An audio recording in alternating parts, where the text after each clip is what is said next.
There is a solution for reaching the vast unreached places of the earth. There is a remedy that will completely turn the world upside down and revolutionize the entire workings of the church. It is aim lower, think smaller, give up, and go have a cup of coffee. I know you're thinking, amazing, why didn't I think of that? But to fully understand the depth of this life-changing statement, you need a bit of background.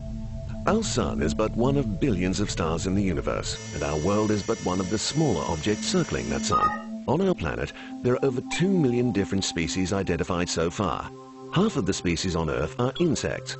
There are 10,000 species of trees and 15,482 different kinds of fish. Our planet is teeming and alive, and yet despite our best efforts to search the stars, not an ounce of life has been discovered anywhere else, not even the tiniest bacteria. Nothing. But as a human, the entire message of the Bible, Jesus, salvation, and everything else that we call the gospel was written for you and for every other human being. The only problem is that not every human has had a chance to hear it yet. 6 billion humans currently inhabit the planet and live there for a worldwide average of 67 years each. Of the entire population of Earth, about 1/3 have ready access to the gospel because of where they live. At the same time, a further third have never even heard the name of Jesus in any way that they could respond to. That gives us an average of 67 years to get to every single one of them, which would be easy if they all lived in your streets, but your language and went to the same baseball matches. To make matters more difficult, we actually have considerably less than 67 years to reach people. An extraordinary fact about humans is that the older they get, the more set in their ways they become. This means that if one believes and follows Jesus as a young human, they will likely do so until they die, and of course, afterwards as well. On the other hand, if a human does not hear about Jesus as a child, they will most likely never follow him. Right now, only 15% of global mission giving goes towards children, even though 60 to 80% of all responses to the gospel are made by children. If you formed every person on the earth into a very, very long line, 1 in every 3 would be a child under the age of 15. We will be more effective as we explore why Jesus said, "The kingdom belongs to such as these."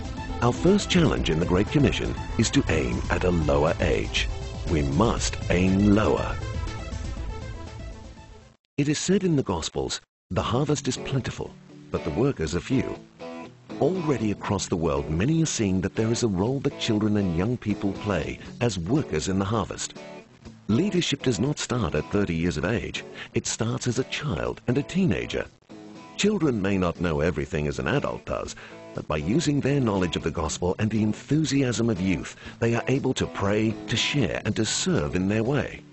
As the human population rapidly grows worldwide, there is an increasing number of children and a decreasing proportion of adults. The only way to keep up with the worldwide boom of children is to equip other children to reach them. It is said, "You have hidden these things from the wise and learned and revealed them to little children." Think smaller.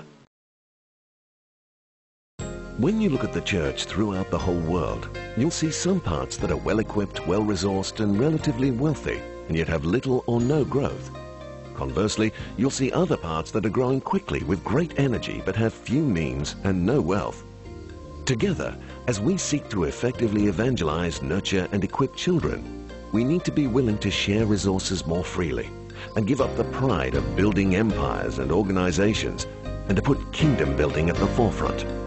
Whatever it is that we need to give up for the sake of the kingdom, let's give up.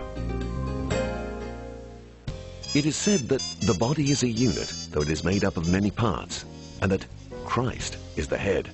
No one part can do the job alone. No one part has all the answers, the resources, the creativity, or the mandate to do it all. We are a body.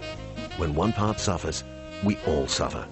To accomplish the Great Commission means having a cup of coffee with someone from the church down the road. Talk to them, partner with them, become prayer partners with a struggling church across the globe. We are part of the same body. We are on the same team. Go, have a cup of coffee. A large part of the Great Commission will be accomplished when we aim lower, think smaller, give up, and go have a cup of coffee.